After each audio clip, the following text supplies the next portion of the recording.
Grande eu poder estar aqui com os nossos irmãos da Igreja do Jardim América, com as pessoas que estão nos acompanhando pela internet. Você também é nosso irmão. Seja muito bem-vindo a esse culto de adoração, que você se sinta fazendo parte aqui da nossa celebração, da nossa comunidade. E hoje nós estamos aqui, eu diria que pelo menos por dois motivos especiais. Eu vou puxar a sardinha para o meu lado, é o sábado da liberdade religiosa. Mas o outro, que talvez é o que mais importante para a maioria de vocês, é porque é o sábado que antecede o Dia das Mães. Então eu aproveito aqui esse momento para desejar um sábado muito especial para todas as mães. Aqui, principalmente para minha mãe, que está no segundo banco ali. Que Deus abençoe todas vocês, nós as amamos muito. E que vocês continuem sendo essas pessoas tão especiais, essas portadoras de luz nas nossas vidas. Bom, amigos, eu vou me apresentar novamente de uma forma bem breve. Meu nome é Fábio. Nos últimos 6 anos eu tenho tido o privilégio de servir a Novo Tempo como advogado e também de ser membro desta igreja. E na hora da comunicação eu falei aqui que a gente foi colocado à frente do Departamento de Liberdade Religiosa para este ano e para o próximo. Então, como é um departamento que às vezes não aparece muito, eu gostaria de tirar uns minutinhos rápidos para a gente conversar aqui sobre o Departamento de Liberdade Religiosa, o que ele faz, qual que é a sua missão e como que ele pode servir a nossa comunidade aqui do Jardim América. Deixa eu puxar o passador de slides. Vamos lá. Eu copiei aqui para a gente o trecho do manual da igreja que define o que é o Departamento de Liberdade Religiosa e Assuntos Públicos, ou de Assuntos Públicos e Liberdade Religiosa, porque ele traz de uma forma aqui bastante sintética qual é a missão do departamento. O Departamento de Assuntos Públicos e Liberdade Religiosa promove e busca manter a liberdade religiosa, com particular ênfase na liberdade de consciência. Liberdade religiosa inclui o direito de o ser humano ter ou adotar uma religião de sua escolha, de mudar de crença religiosa de acordo com a sua consciência, de manifestar a sua religião individualmente ou em comunidade com outros crentes, como estamos fazendo aqui agora, em culto, observância, prática, testemunho e ensino, sujeito a respeitar os direitos equivalentes dos outros. Essa é a missão do Departamento de Liberdade Religiosa. É garantir que nós continuemos tendo a liberdade de fazer o que estamos fazendo aqui hoje, que é nos reunir juntos em comunidade para adorar o nosso Deus. A liberdade que temos de nos reunir nos nossos lares para, junto com a nossa família, adorar o nosso Deus. A liberdade que temos de pregar a palavra através de tantas maneiras, através da educação, através da saúde, através da Rede Novo Tempo. A missão do Departamento de Liberdade Religiosa é zelar por isso que nos permite levar o Evangelho a todo mundo. E nos últimos anos nós temos tido conquistas muito grandes do Departamento de Liberdade Religiosa aqui na América do Sul. Eu vou citar aqui rapidamente 3 conquistas que vocês podem até se recordar. Quantos aqui já passaram, eu já passei pela experiência de ter que ficar um sábado inteiro dentro de uma sala de aula para fazer o Enem? Eu passei por isso. Ninguém mais? Ah, bom, tá bom. Eu já vi algumas mãos levantadas aqui. Eu passei por essa experiência uma única vez, de passar um sábado todo dentro da sala de aula para poder fazer o Enem após o pôr do sol. Era realmente uma situação muito cansativa, que exigia demais dos candidatos guardadores do sábado. E graças a um trabalho em conjunto de vários setores da sociedade, inclusive do Departamento de Liberdade Religiosa da nossa igreja, foi feita uma alteração no calendário de provas do Enem para que a prova passasse a ser feita em 2 domingos, em vez de sábado e domingo. Então essa é uma conquista recente. Outra conquista recente foi uma mudança na Lei de Diretrizes e Bases da Educação. Nossa, que nome complicado. O que é isso aqui? É a lei que define como funciona a educação pública e privada no nosso país. É isso. E antes nós tínhamos legislações, leis espalhadas aí pelos municípios e pelos estados. Nós tínhamos aqui no estado de São Paulo, inclusive uma há bastante tempo, que garantia o direito dos alunos guardadores do sábado de terem as suas faltas às sextas da noite e aos sábados repostas de alguma outra maneira, as provas que eles faziam ou deixaram de fazer, no caso, no sábado e na sexta-feira à noite, que eles pudessem também refazer em outra data. Só que em 2019 foi sancionada uma lei que garantiu esse direito a nível nacional, nessa lei de diretrizes e bases da educação.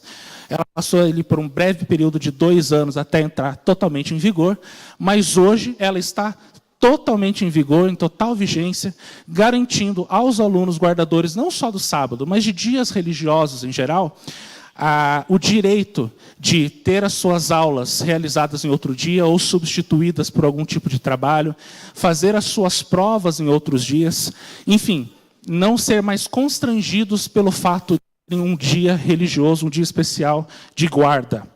E, por último, eu gostaria de destacar aqui para vocês um julgamento recente que tivemos. Bom, recente, o período da pandemia embaralhou um pouco o tempo, mas relativamente recente que tivemos no STF, sobre o caso de 2 adventistas do 7º dia. Um deles que havia passado num concurso público, mas ele não poderia realizar uma fase do concurso que se realizaria no sábado. Ele havia passado em primeiro lugar na fase anterior e não poderia realizar a fase seguinte porque seria feita no sábado. E outra de uma professora da rede pública de ensino que também estava tendo problemas por ser obrigada a dar aulas, a fazer a sua jornada de trabalho nas sextas-feiras à noite. Esses 2 casos foram levados ao STF com o status de repercussão geral. Mas aqui assim, melhor? Então tá bom. Eu estava tapando aqui o... Tá bom. Com status de repercussão geral, o que isso significa? Significa que esses 2 casos, o tribunal aceitou para representar toda a população, todos os guardadores de sábado ou guardadores de dia religioso. Então, é uma importância e uma dificuldade tremenda de fazer um caso como esse chegar num tribunal como o STF. E esse caso foi julgado pela corte e que garantiu o direito dessas pessoas, tanto em concursos públicos quanto em trabalho, de terem a prestação de uma obrigação alternativa, que é o que está previsto na nossa Constituição. Ou seja, se ela alega a sua liberdade religiosa, a sua liberdade de crença e de consciência, ela tem o direito de que o Estado providencie uma prestação alternativa para que esse direito dela não seja prejudicado. Então, conquistas recentes do Departamento de Liberdade Religiosa, atuando em conjunto com outros setores também, que agora nos fazem ter esperança, realmente, de que a nossa liberdade religiosa continue vigorando e valendo cada vez mais aqui no nosso território. É engraçado a gente notar que esse texto aqui, ele tem uma redação muito parecida com o artigo 18 da Declaração Universal dos Direitos Humanos. Então, esse artigo 18 faz parte de uma série de documentos que foram redigidos mais ou menos lá na década de 40, na época da fundação da ONU, da Organização das Nações Unidas. E olha só o que fala o artigo 18. Toda pessoa tem direito à liberdade de pensamento, de consciência e de religião. Este direito implica a liberdade de mudar de religião ou de convicção, assim como a liberdade de manifestar a religião ou convicção sozinho ou em comum, tanto em público como em privado, pelo ensino, pela prática, pelo culto e pelos ritos. É uma redação bem parecida, né? Um texto bastante semelhante ao que está lá no nosso manual da igreja. Mas como a maioria das coisas que estão na Declaração Universal dos Direitos Humanos, esse direito não é um direito tão universal assim. E aí eu queria mostrar para vocês aqui esse mapa. Esse mapa tem os dados mais recentes que eu consegui encontrar. São dados do final de 2020, um estudo que foi publicado no final do ano passado, tratando de liberdade religiosa. E aqui a gente tem alguns pontos que a gente pode destacar. Os países que têm uma coloração mais próxima do branco, ali um rosa claro talvez, são países que têm baixa restrição governamental sobre a atividade religiosa. E conforme a cor vai mudando para um amarelo, para um laranja, para um vermelho, vai aumentando o grau de restrição governamental, ou seja, o governo colocando algum tipo de lei para beneficiar um grupo religioso ou para prejudicar um grupo específico. Então, qualquer tipo de restrição governamental. E, segundo esse estudo, todos os 198 países pesquisados, todos, têm algum tipo de restrição governamental. Nem que seja uma só, mas todos eles têm pelo menos uma. Em 2020, que é o ano desse estudo, 57 países do mundo tinham um nível de restrição alto ou muito alto, que é o vermelho mais forte e o amarelo ali, o alaranjado. Esse número equivale a 30%, quase 30% do total de países que participaram do estudo. É muita coisa, ou seja, a cada 10 países nós temos 3 que têm um nível alto ou muito alto, e depois esse número vai se confirmar mais para frente, vocês vão ver. Também em 2020, grupos religiosos, ou seja, diversos grupos, né, sofreram pelo menos algum tipo de assédio físico em 138 países, ou seja, 70% do total de países que participou do estudo. O que significa assédio físico? Dano à propriedade, violência física, prisões, assassinatos e desaparecimentos. Ou seja, em 70% dos países que participaram deste estudo, um grupo religioso sofreu pelo menos algum tipo de violência dessas que a gente colocou aqui.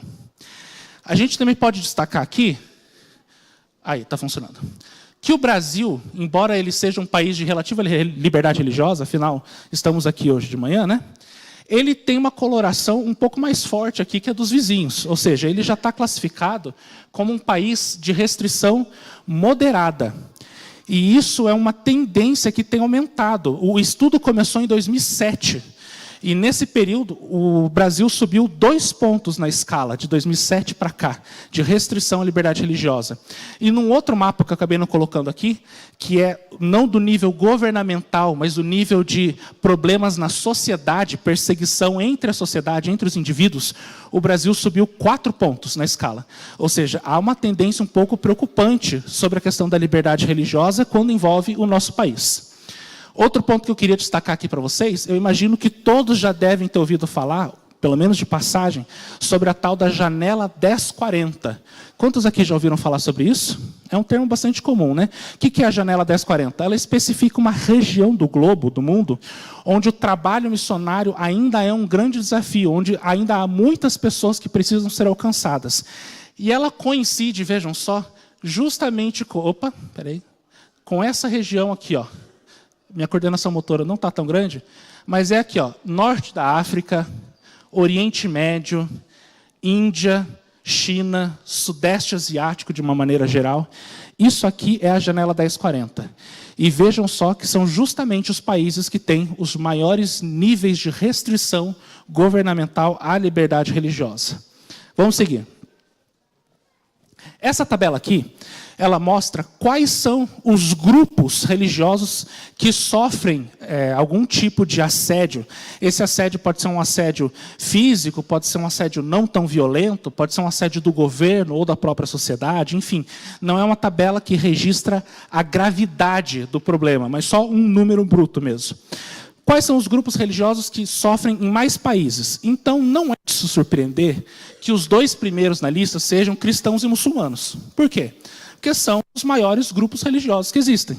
Então, é esperado que eles realmente sofram mais violência porque eles estão mais presentes, são mais numerosos. Então, ali os cristãos, por exemplo, em 2020, sofreram algum tipo de assédio em 155 países, do total ali de eu tinha falado, acho que 189 ou 198 países que participaram do estudo.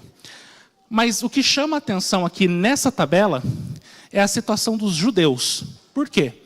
Os judeus, eles são apenas 0,2% da população mundial.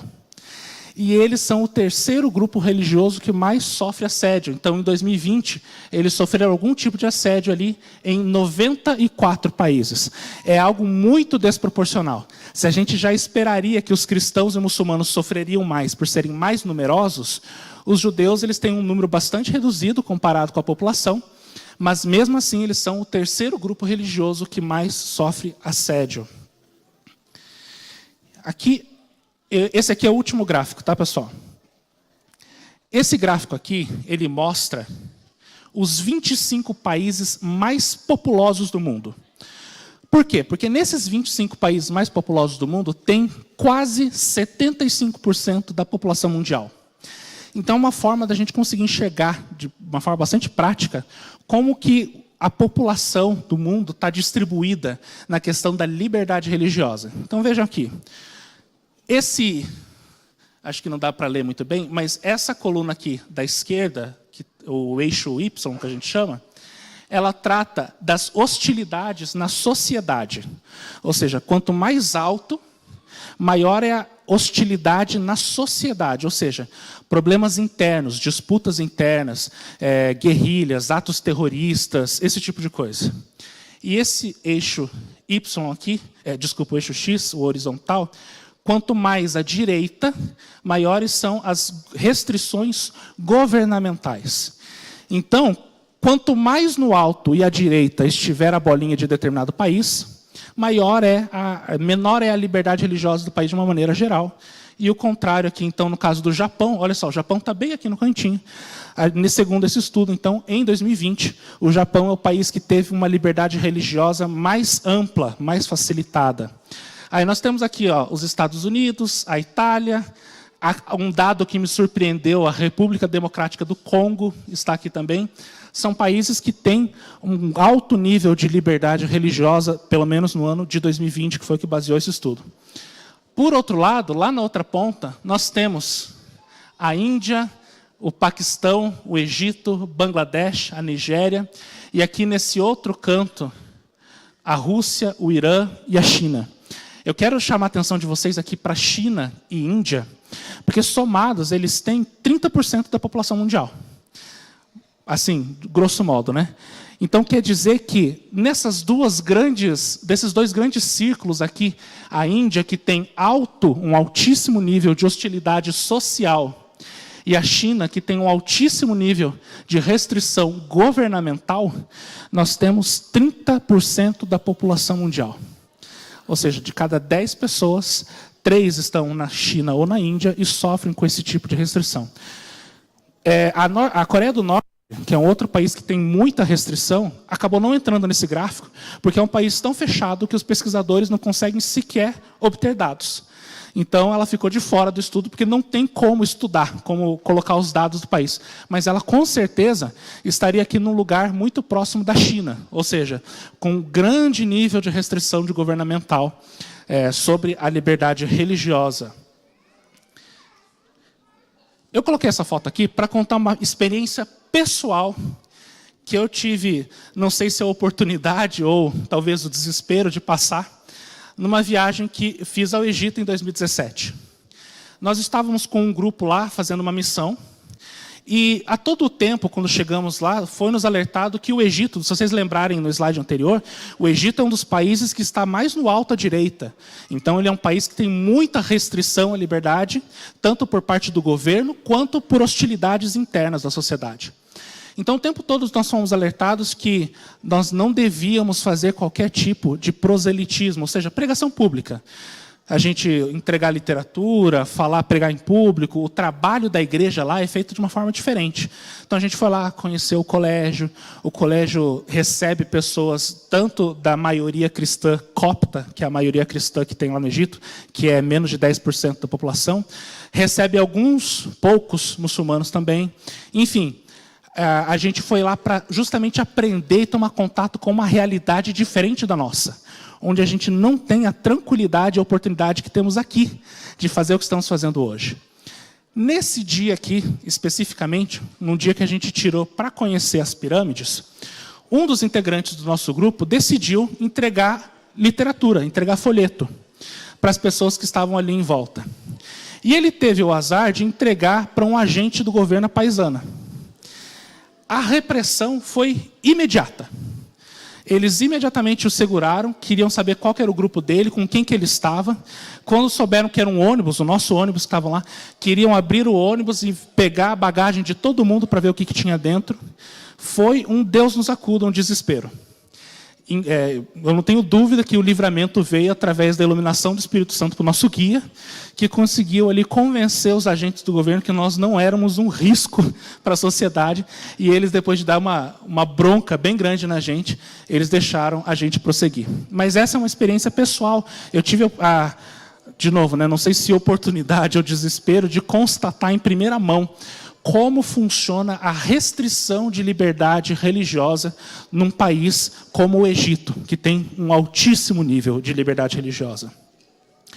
Bom, feita essa apresentação sobre esse panorama da liberdade religiosa no mundo e sobre o Departamento de Liberdade Religiosa como um todo, o Egito é justamente o ponto de partida do nosso estudo bíblico hoje. Então eu vou pedir para você curvar a sua fronte rapidamente para juntos fazermos uma oração. Pai querido, muito obrigado, Senhor, porque temos agora a oportunidade de abrir a Tua Palavra em liberdade e estudá-la aqui em comunidade com os nossos irmãos. Que Teu Espírito possa agora descer sobre nós, iluminar a nossa mente, que nós possamos receber de Ti essa mensagem e que ela possa provocar uma transformação, uma mudança nas nossas vidas. É o que nós te pedimos, em nome de Jesus. Amém. Quero convidar vocês a abrir a Bíblia nesse texto aqui. Eu coloquei aqui para facilitar. De repente alguém não tem uma Bíblia disponível, alguma coisa, mas se você quiser abrir a sua Bíblia, fique à vontade. O texto está então em Josué, capítulo 24, os versos 14 e 15. É um texto bastante conhecido. Vamos lá? No verso 14. Agora, pois, temei ao Senhor e servi-o com integridade e com fidelidade. Deitai fora os deuses aos quais serviram vossos pais, da além do Eufrates e no Egito, e servi ao Senhor. E o verso 15. Porém, se vos parecer mal servir ao Senhor, escolhei hoje a quem servais. Se aos deuses a quem serviram vossos pais que estavam da além do Eufrates, ou aos deuses dos amorreus, em cuja terra habitam. Eu e a minha casa serviremos ao Senhor. Qual que é o contexto dessa passagem que a gente acabou de ler? O povo de Israel passou por um período de 400 anos, mais de 400 anos em terra estranha, no Egito. Eles chegaram no Egito como refugiados, eles estavam fugindo da grande fome que estava assolando o mundo naquela época.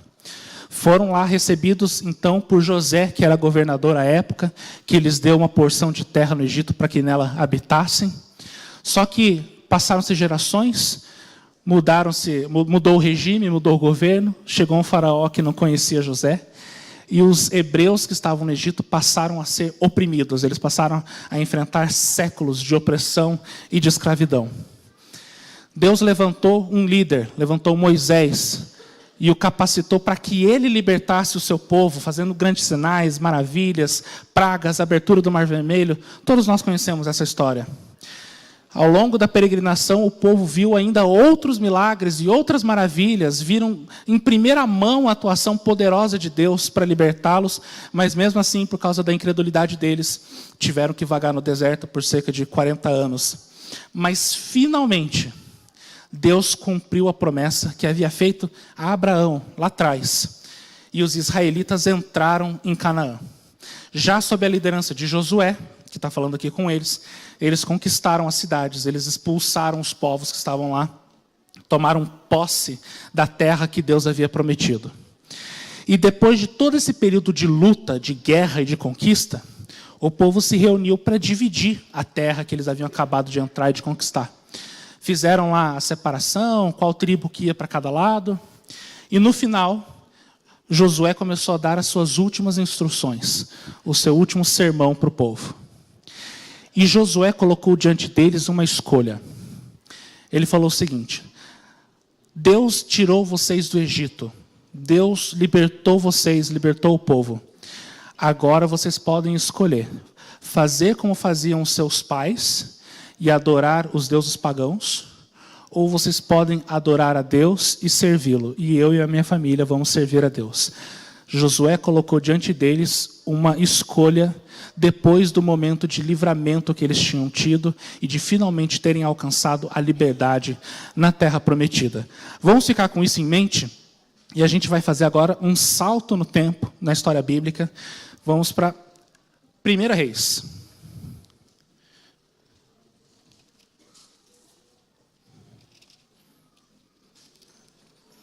1 Reis, capítulo 18, primeiro verso 21 e depois o 36 e até o 39. Então, verso 21. Então, Elias se chegou a todo o povo e disse: até quando cocheareis entre dois pensamentos? Eu coloquei aqui uma outra tradução, né? Vocês estão percebendo que eu estou lendo da minha Bíblia e a tradução aqui está diferente, justamente para ajudar. Até quando vocês vão oscilar entre duas opiniões? Se o Senhor é Deus, segui-o. Se é Baal, segui-o. Porém o povo nada lhe respondeu. E agora, a partir do verso 36. Imagino que todos nós conhecemos a história, né? Foram erigidos ali 2 altares.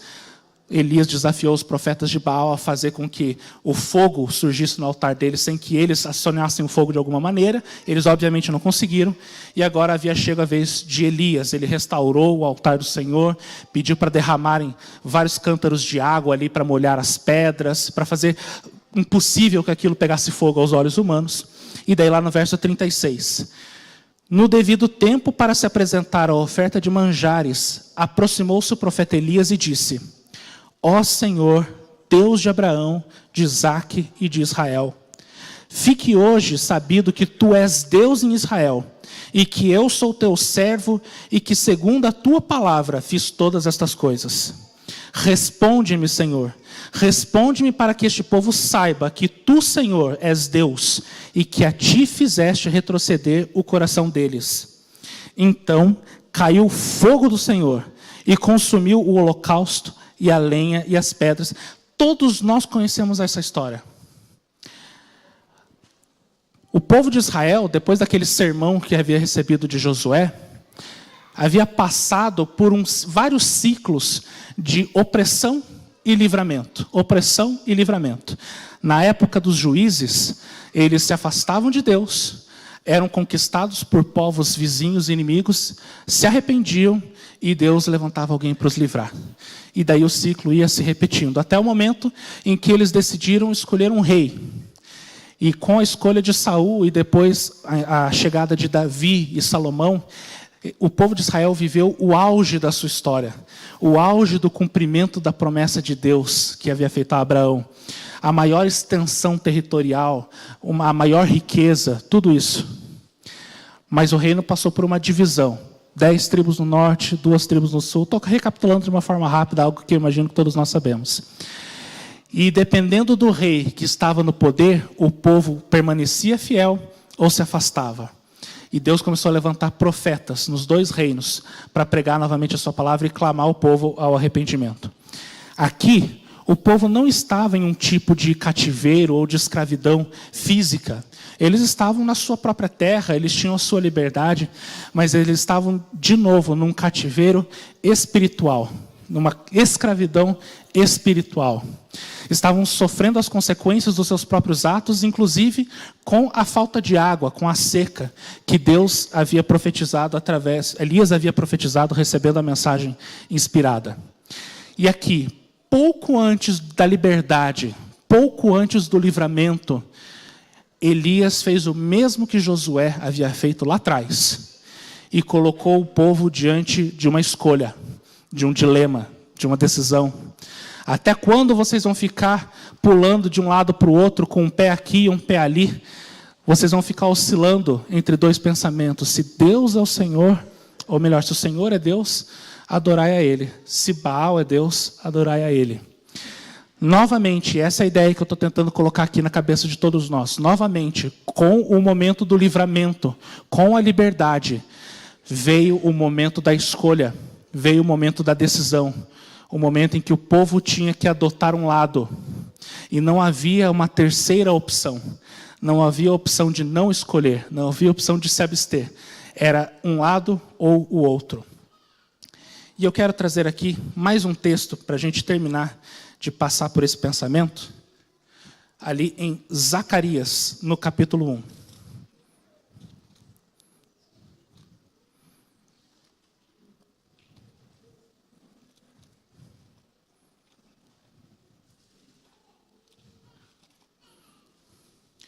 Zacarias, no capítulo 1, os versos 3 e 4. Portanto, dize-lhes, assim diz o Senhor dos Exércitos, tornai-vos para mim, diz o Senhor dos Exércitos, e eu me tornarei para vós outros, diz o Senhor dos Exércitos. E agora o verso 4.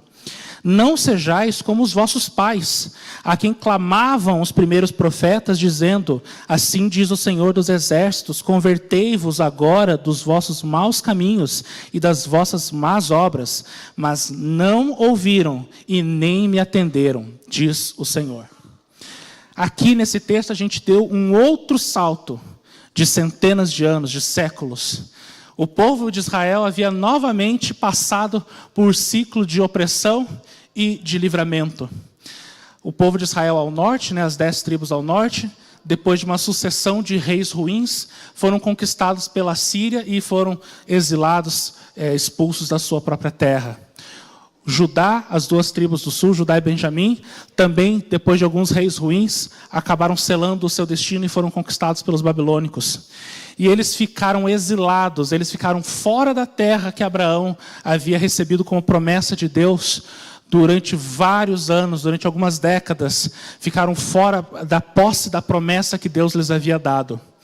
Mas assim como já havia sido profetizado pelo profeta Isaías, Deus utilizou o imperador daquela época, utilizou Ciro, para trazer o livramento ao seu povo, para trazer a liberdade. Eles não voltariam, pelo menos não em muito tempo, a existir como um estado, como um país independente. Eles agora eram uma província, parte do império, mas eles tinham agora pelo menos a oportunidade de voltar à terra que lhes havia sido prometida, de poder adorar o seu Deus no seu próprio solo, de reconstruir o templo que havia sido destruído, de reerguer as muralhas da cidade de Jerusalém.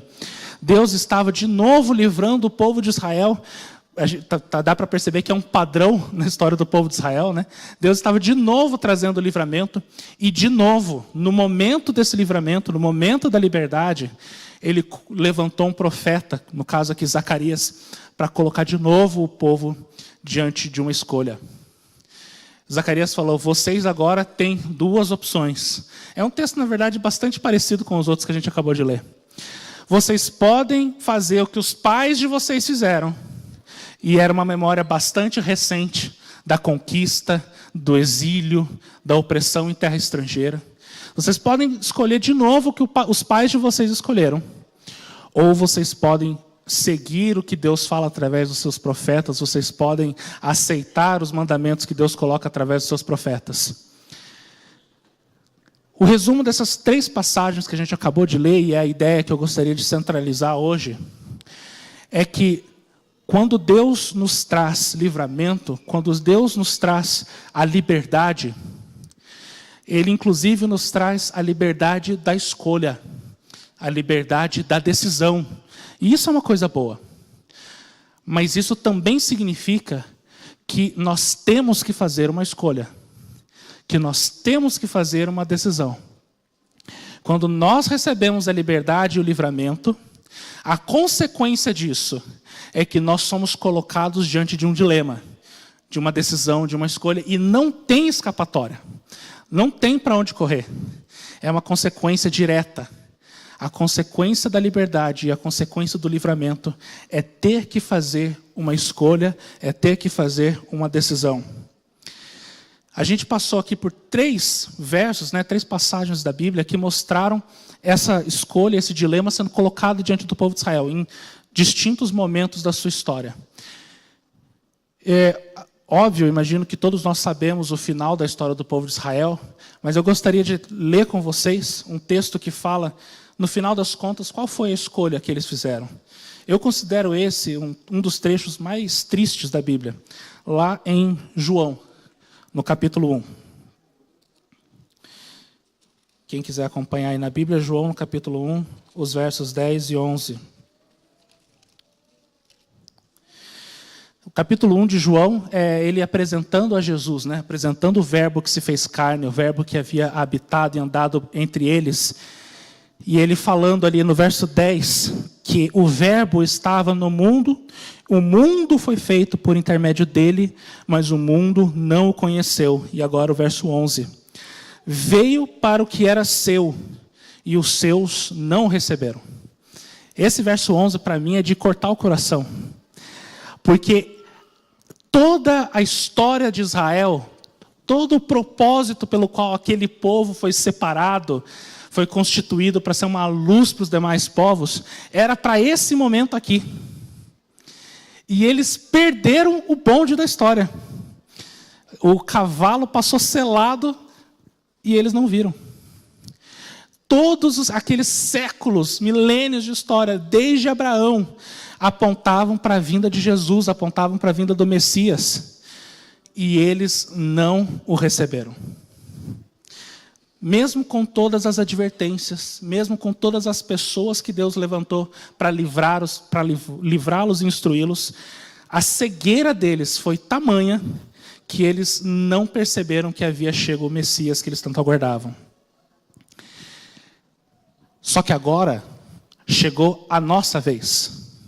A nossa vez enquanto igreja e principalmente a nossa vez de uma forma individual. A minha vez e a sua vez. Vamos continuar aqui em João, no capítulo 1, os versos 12 e 13. Olha só a continuidade imediata dos versos que a gente acabou de ler. 12. Mas a todos quantos o receberam, deu-lhes o poder de serem feitos filhos de Deus, a saber, aos que creem no seu nome, os quais não nasceram do sangue, nem da vontade da carne, mas nem da vontade do homem, mas da de Deus. Quando João está escrevendo esses versos aqui, ele está falando de mim e de você. Ele está falando das pessoas que tiveram a oportunidade de escolher a Jesus e de crer no nome dele, sem que elas fizessem parte da descendência original que havia sido prometida a partir de Abraão. Ele está falando do reino sendo expandido para pessoas como eu e você, que um dia encontraram Jesus e que escolheram crer nele. Amém? Ah, bom. Então, a gente tem aqui uma verdade tão bonita, tão bela, que é que João, no final da sua vida, cresce que provavelmente o Evangelho de João foi um dos últimos, se não o último livro do Novo Testamento a ser escrito. João, no final da sua vida, lá já próximo da morte por velhice, ele está olhando para trás, olhando para o início do ministério de Jesus e reconhecendo que a partir daquele momento o ministério de Cristo, o ministério do Messias, não era mais um ministério exclusivo do povo de Israel, mas um ministério de todos aqueles que escolhessem acreditar no seu nome. Vamos continuar aqui no livro de João, agora no verso 8. Desculpa, no capítulo 8, nos versos 31 a 36. Jesus, nesse capítulo, ele está tendo uma conversa até bastante acalorada com alguns judeus que estão questionando a sua autoridade, a sua missão, o seu ministério. E aqui no verso 31, ele dá algumas declarações muito importantes e interessantes para a gente hoje. Ele fala assim: disse, pois, Jesus aos judeus que haviam crido nele: se vós permanecerdes na minha palavra, sois verdadeiramente meus discípulos, e conhecereis a verdade, e a verdade vos libertará. Responderam-lhe: somos da descendência de Abraão, e jamais fomos escravos de alguém. Como dizes tu, sereis livres? Replicou-lhes Jesus: em verdade vos digo, todo que comete pecado é escravo do pecado. O escravo não fica sempre na casa, o filho sim, para sempre. Se, pois, o filho vos libertar, verdadeiramente sereis livres. Eu acho que depois do histórico que a gente acabou de fazer, chega a ser cômico, se não fosse trágico, a gente vê como os judeus aqui ainda estavam se apegando ao fato de serem descendentes de Abraão. Para bater no peito e falar para Jesus: mas como assim a gente precisa ser livre? Nós não fomos escravos, nós somos filhos de Abraão, por que você está falando que você vai nos libertar? Os judeus aqui estavam ainda tão cegos pelo seu orgulho, pela sua arrogância, pela confiança na suposta herança espiritual que eles ainda tinham, que eles não viam que Jesus estava ali justamente para trazer-lhes a verdadeira, real liberdade e libertação do pecado. Eles estavam tão apegados ao seu histórico, às coisas que já haviam acontecido no passado, que eles não conseguiram abrir os olhos para o que Jesus estava lhe trazendo de novo, uma vida nova, nova liberdade. E hoje, de certa maneira, nós corremos o mesmo risco. Quando eu digo nós, eu não gosto, na verdade, muito de usar a palavra nós, porque é uma palavra que generaliza demais. Eu gosto de trazer para a responsabilidade individual, o eu e o você. Mas a gente pode pensar nisso das duas formas. Nós, enquanto um movimento, uma organização, uma igreja, e nós no individual, eu e você. Nós, enquanto movimento, enquanto organização, enquanto igreja, temos uma história belíssima. Nós temos uma história de um movimento profetizado, um movimento que está aqui para trazer uma mensagem especial nessa hora do mundo. Um movimento que guarda os mandamentos de Deus, que tem o testemunho de Jesus. Nós temos uma história rica, bela, um desígnio, uma missão especial. Mas nós, enquanto movimento e enquanto igreja, temos que todos os dias fazer a mesma escolha que foi apresentada diante do povo de Israel ao longo de toda a sua história. Assim como a história passada do povo de Israel não foi garantia do sucesso da sua missão, não foi garantia do sucesso do desígnio que Deus havia atribuído para eles, a nossa história passada, por mais bela que seja, ela não é garantia do sucesso da nossa missão se nós não aceitarmos e não fizermos o propósito de todos os dias fazer a escolha correta, a escolha que nos é colocada todos os dias. E trazendo para o pessoal a mesma coisa. Eu não sei quantos de vocês passaram pela experiência de não nascerem dentro da igreja adventista, né, passarem por uma experiência de conversão. Eu não tive essa experiência, eu já nasci dentro de uma família adventista de berço, como a gente costuma chamar por aí, né? Mas eu conheço pessoas com histórias belíssimas de conversão. De como Deus as resgatou de um lugar onde parecia impossível e trouxe para andar na luz dele. Mas por mais bela, por mais impressionante que tenha sido a atuação de Deus no passado, ela não garante o futuro. Toda vez nós precisamos escolher e fazer a escolha correta diante do mesmo dilema que era colocado ao longo da história do povo de Israel. E qual que é o dilema? Escolham quem vocês vão servir. Escolham quem que vai ser o dono do coração de vocês. Escolham se vocês vão preferir voltar à escravidão espiritual ou permanecer na liberdade que Jesus oferece. Escolham. Por mais bela, por mais impressionante que seja a história passada, ela não é uma garantia do futuro. Então, assim como Israel foi libertado da escravidão do Egito, da opressão que sofria no Egito, Cristo nos libertou do pecado. Assim como Israel teve que escolher ao longo da sua história quem ele serviria, nós estamos diante da mesma decisão. Assim como a herança espiritual de Israel não foi garantia do seu sucesso futuro, a nossa história pessoal, a nossa história coletiva enquanto movimento, não é garantia do nosso futuro, porque nós temos que fazer a mesma escolha todos os dias. O que eu e você temos, então, feito com a nossa liberdade? E aqui a gente pode pensar na liberdade em dois aspectos. A liberdade do pecado, que Cristo nos traz enquanto nós aceitamos o seu sacrifício, enquanto nós confessamos o nome dele e cremos no nome dele. E também agora, trazendo aqui de novo a fogueira para minha sardinha, com a nossa liberdade religiosa. Quais são as escolhas que nós temos feito com as nossas liberdades?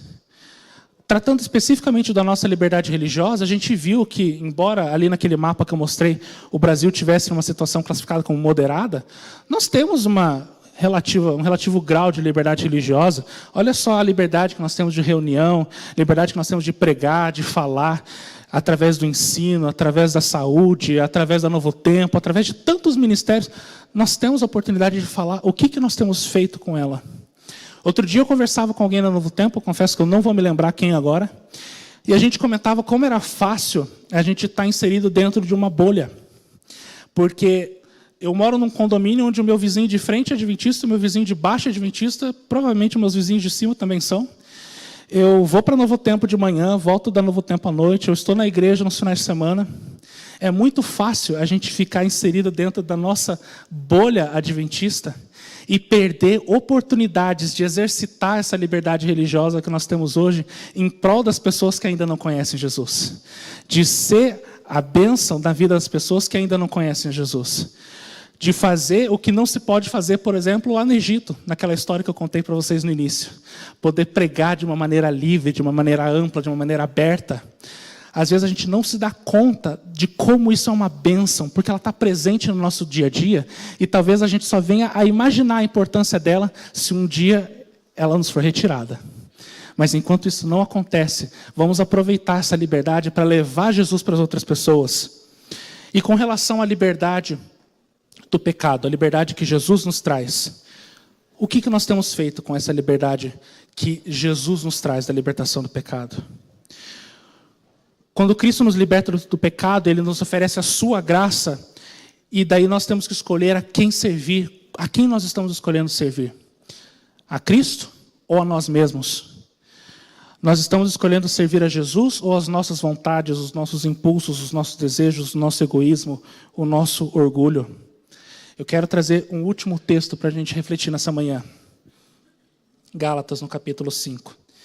Eu não pretendo entrar aqui na explicação inteira desse contexto de Gálatas, porque é bastante complexo. Inclusive, haveria com certeza pessoas que estão me ouvindo que poderiam fazer muito melhor do que eu. Mas eu quero refletir só nesse trecho que a gente trouxe aqui. Gálatas, no capítulo 5, os versos 13 e 14.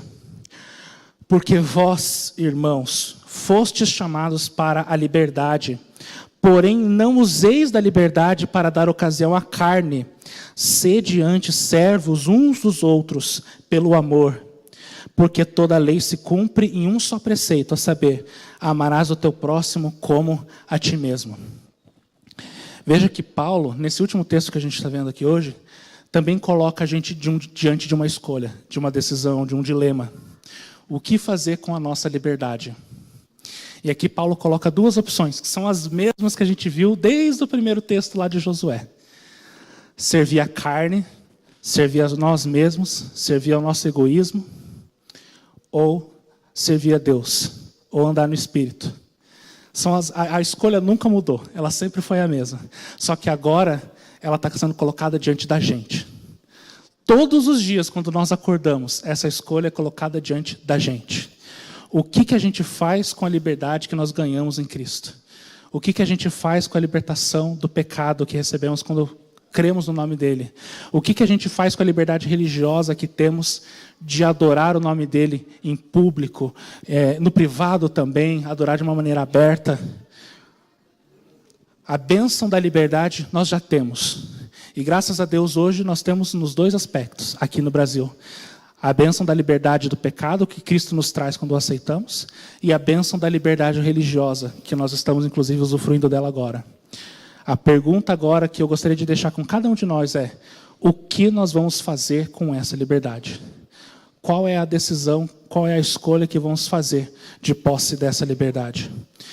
Eu oro para que Deus nos ajude a usar essa liberdade com sabedoria.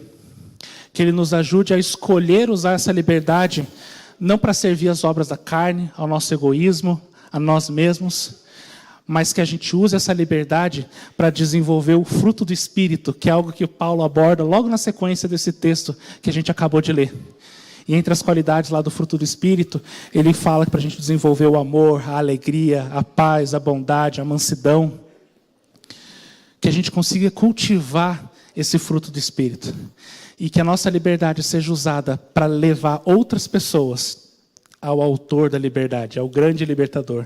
A verdade que liberta, aquela verdade que, como diz lá em João 8,32, é a verdade que uma vez que nós a conhecemos, ela nos liberta, e daí ela nos coloca diante dessa escolha. Eu gostaria que todos nós hoje pudéssemos dizer, como disse Josué lá atrás, que eu e a minha família, eu e a minha casa, eu e a minha família aqui do Jardim América, hoje escolhemos servir ao Senhor, e hoje escolhemos colocá-lo em primeiro lugar na nossa vida. Amém? Vamos então cantar um último hino, e então nós vamos orar.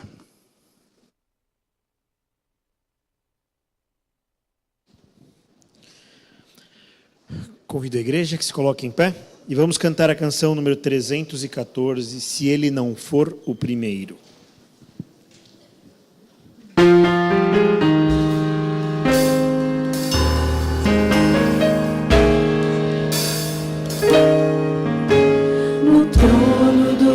Viver, só existe lugar para lugar de quem governa todo o ser. No trono do viver, só pode haver um Senhor. Se forem dois, um será amado e outro rejeitado.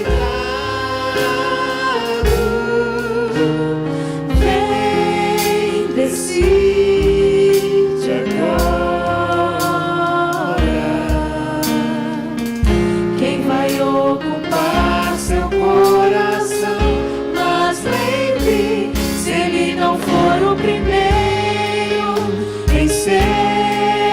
coração. Então já não é mais nada, não passa de uma ilusão. Mas se ele for o primeiro, o seu companheiro, motivo do seu existir, você vai viver, você vai sorrir, você vai vencer. Um novo dia vai nascer pra você e pra mim. Depende de aceitar Jesus o viver. É hora de beber da fonte da vida. Você verá que em Jesus existe plena alegria.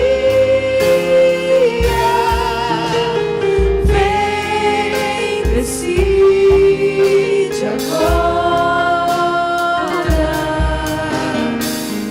quem vai ocupar seu coração. Mas lembre, se ele não for o primeiro em seu coração, então já não é mais nada, não passa de uma ilusão. Mas se ele for o primeiro, o seu companheiro, motivo do seu existir, você vai viver, você vai sorrir, você vai vencer, você vai viver, você vai sorrir, vai